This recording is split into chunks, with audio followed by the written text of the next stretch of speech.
Hello friends, welcome to the final marker rendering tutorial, and in this session we'll basically discuss about how to render a car in a perspective view.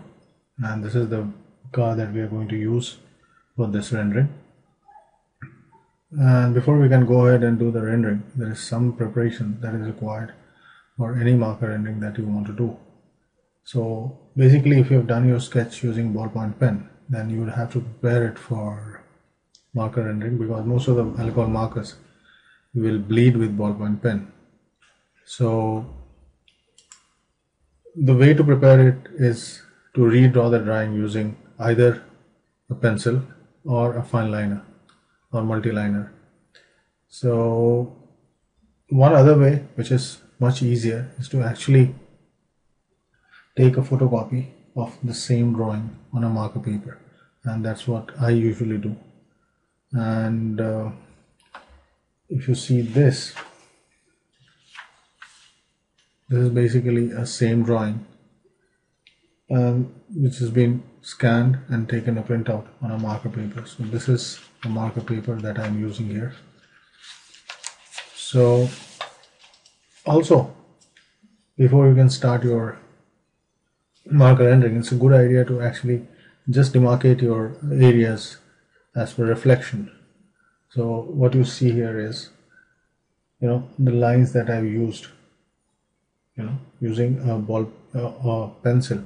I've used Prismacolor very thin pencil, and pencil because it will not bleed with the marker. So make sure that you use either pencil or a fine liner. If you are very accurate and you are confident, then you can use fine liner, but a pencil will always give you a liberty to erase it later.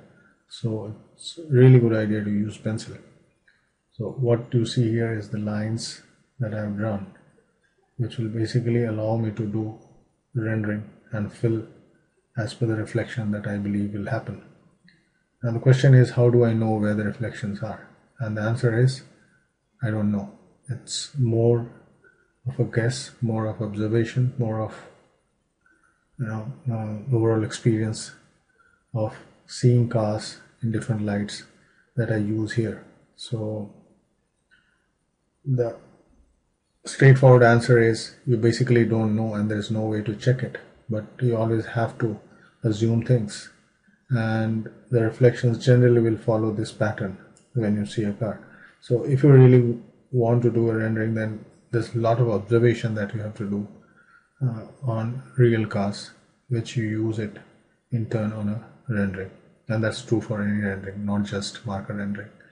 So with this, I'll just close this part of the session, and in next session we'll basically go down and dirty with markers, and I'll be using a shortcut marker, and we'll be using yellow color to do this marker rendering.